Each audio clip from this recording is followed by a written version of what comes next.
So these are our top 10 issues that were identified here around the San Antonio area for the 2016.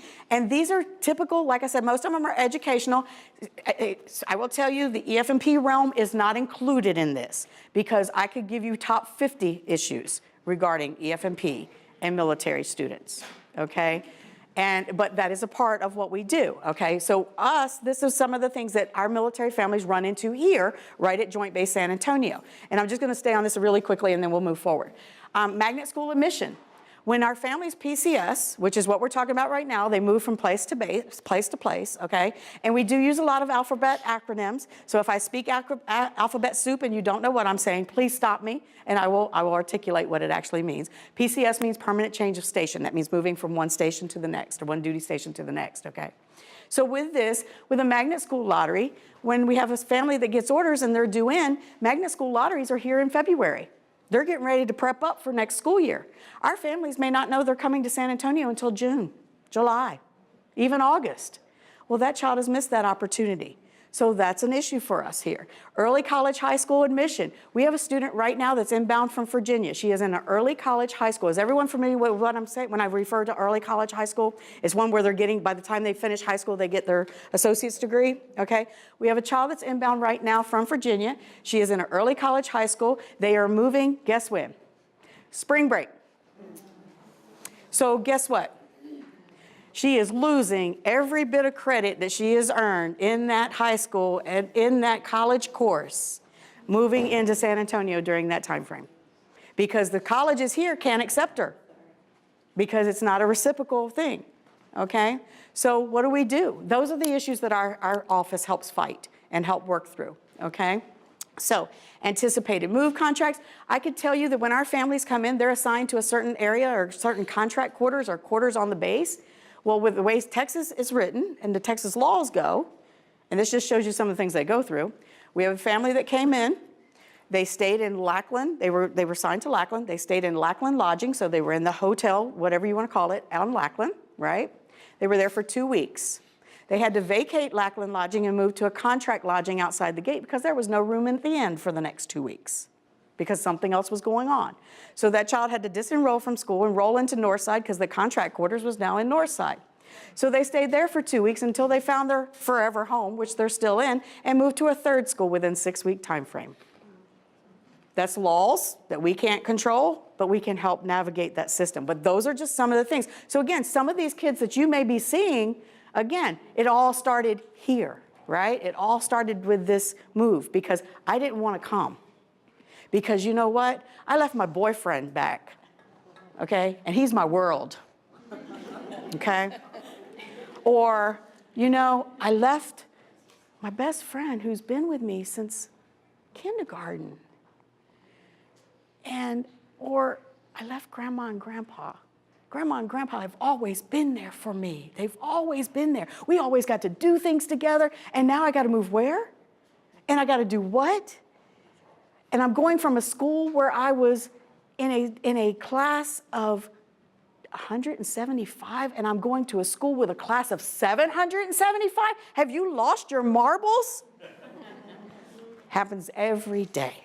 So these are some of the issues, like I said, and some of the other ones, social, emotional, you'll see. So we're going to move along.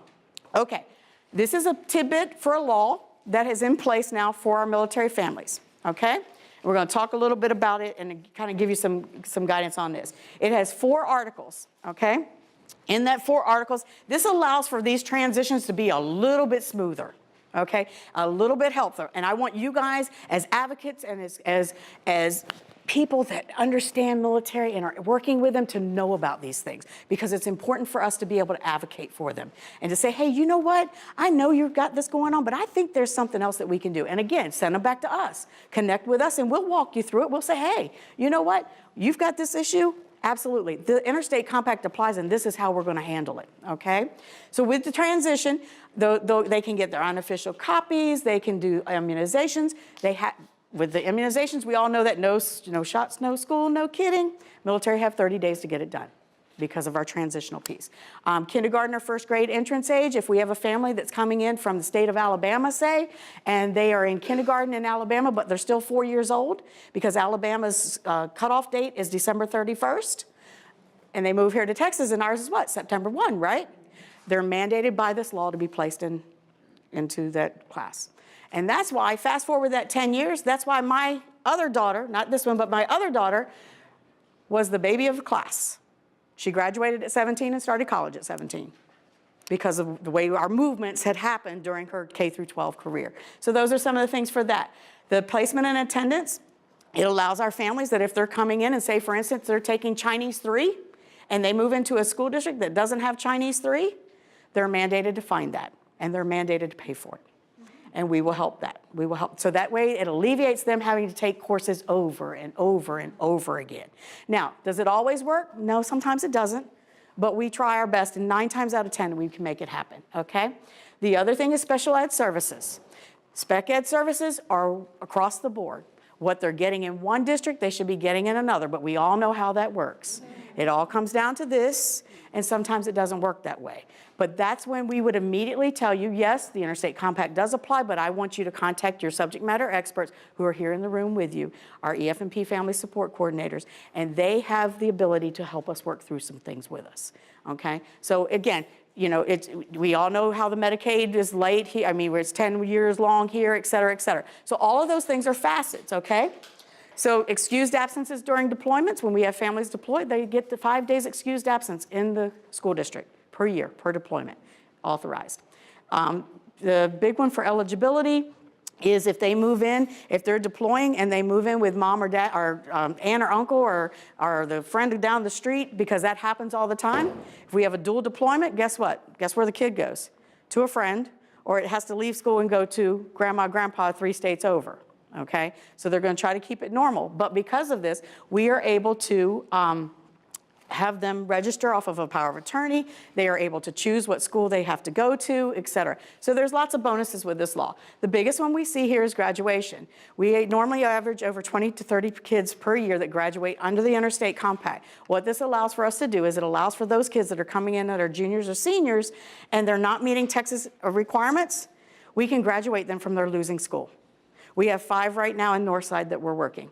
One of them just came in and she will be graduating from Arizona, but when she comes, or she's here, and she's taking her courses that she needs to graduate from Arizona, but when she walks the stage, she's still gonna walk the stage as a Taft Raider, because she's at Taft. She's gonna walk the stage as a Taft Raider, but when she gets her diploma, it's gonna be from her Arizona high school. So those are the things that we can work, and that is critical for you as personnel that service military families understand, because again, it's another trigger.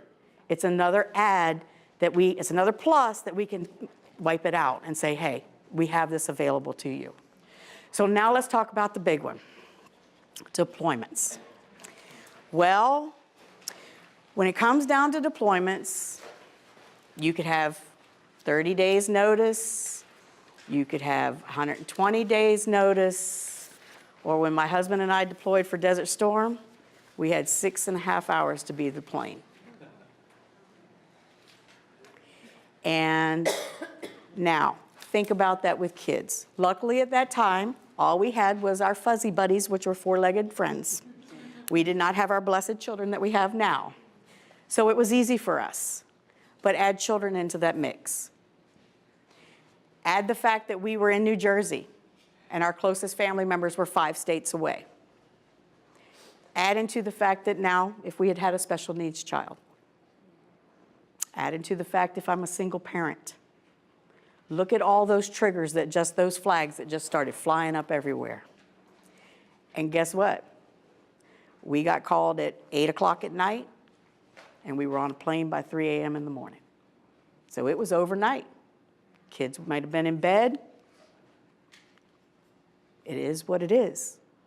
When you're called, you go. So again, these are all stressors that our families face, and it can be at a drop of a hat. Yes, ma'am. You're in the military, and especially if you have kids, is there mandatory and obvious plans set prior to, there is? Yes, I mean, yes. You're not going to just wing that No, yourself. no, they have what they call a dependent care plan that is mandatory to be put in place, and you have to choose 3 people, okay? One is the temporary 24-hour immediately, so if, you know, so it's normally someone local that will take them, and then they go extended, okay? So no, is it in place? Yes. Does it work all the time? No. It is what it is. And in that plan, does it specify if you have like a special needs or? It's fully comprehensible, yes. And most of them, they're going to put them back with their family. They're going to, if it's, especially if it's extensive special need, they're going to give them to make sure that they have someone that, yeah. So, again. So, let's talk about the cycle of deployment. We talked a little bit about how the short notice, okay, so here we go. We got notified, and now we've got a 30-day notice. Dad's leaving again. All right, here we go. Dad's leaving. Yep. This is number 4. Got it. I got this. I can do this. Yep, got it. All right. But you know what? Now I start stepping back. Now I start withdrawing because Dad's leaving. I know what I've got to do. Okay. I'll get myself together. I'll get my life together. So we're in that pre-deployment phase. We're in that pre-deployment phase. So now we come up on the deployment phase. The day is here. Dad's getting on the plane. Bye, Dad. Love you. See you later. See you soon. Because you never say goodbye in the military. Have you all ever said goodbye? Those of you that are military? No, you don't say goodbye. You say see you soon or see you later. There's never a goodbye because it's a small world. Now the routine is little Janie, who's my 4-year-old, now gets to do some more chores because when Dad was there, Dad didn't let her clean.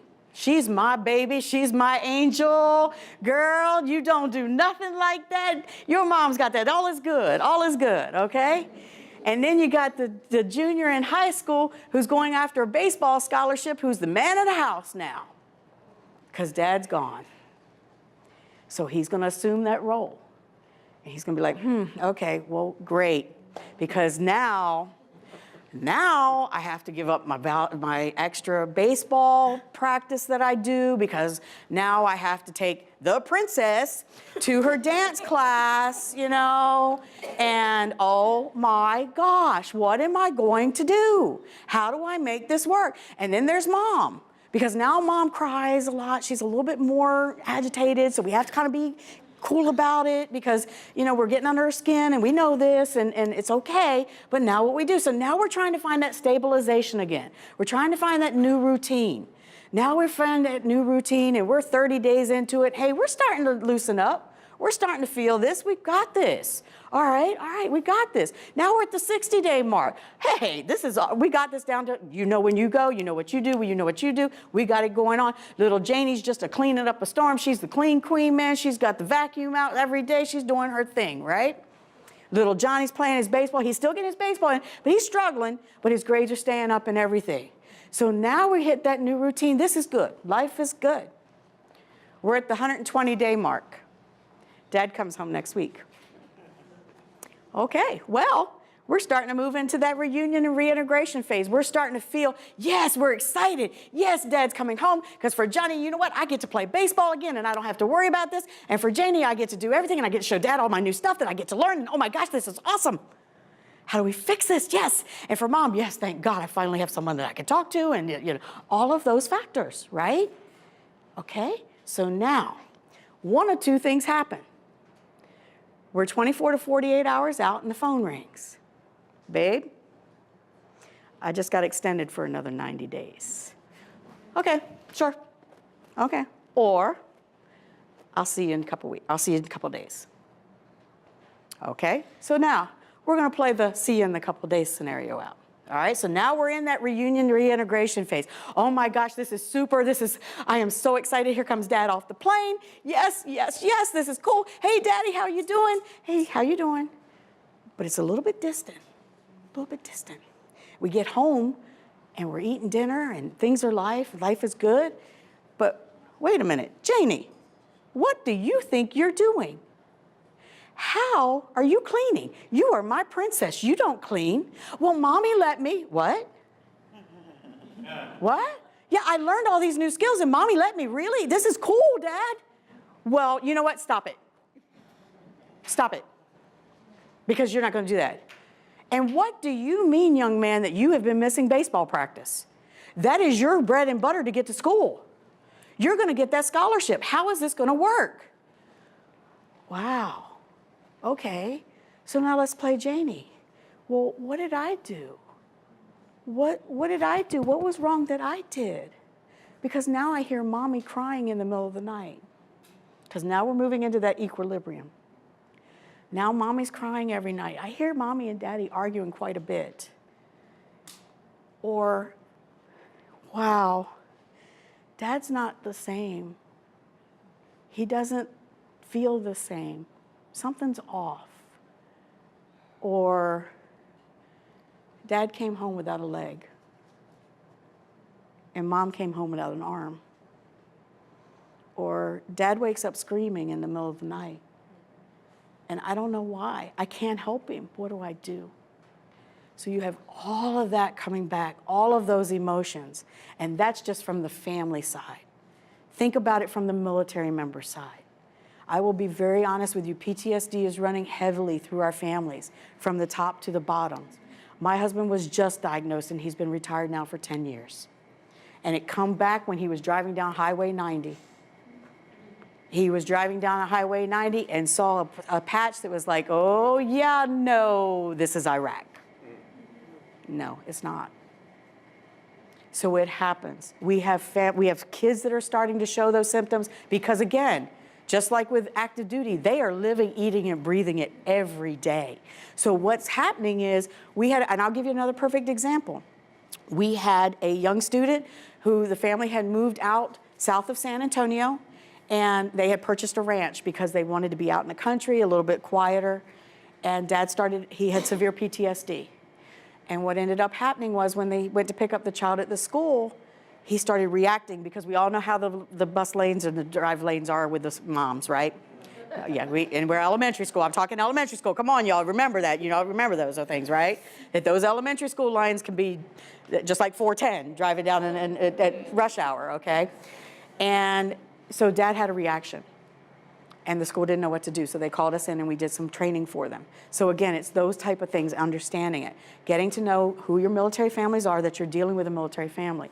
We had a young man that was exhibiting behavior in his classroom, and the school district felt they had done everything that they could, and they asked to remove him.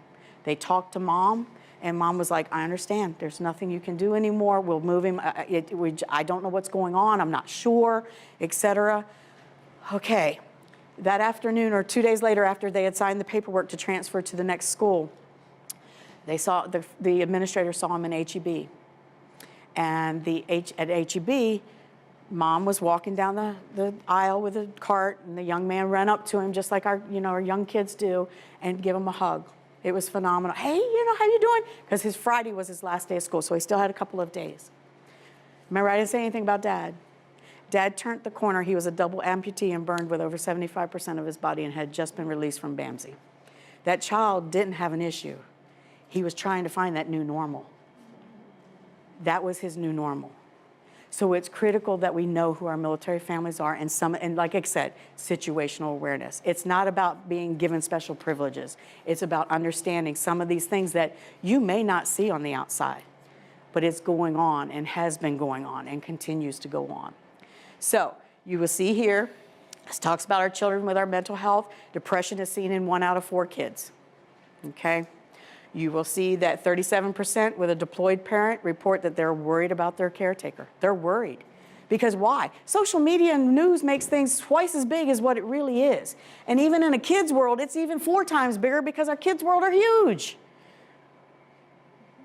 Our teens' world are what? It's all about me, but the babies are all about everybody else, right? Their world is huge.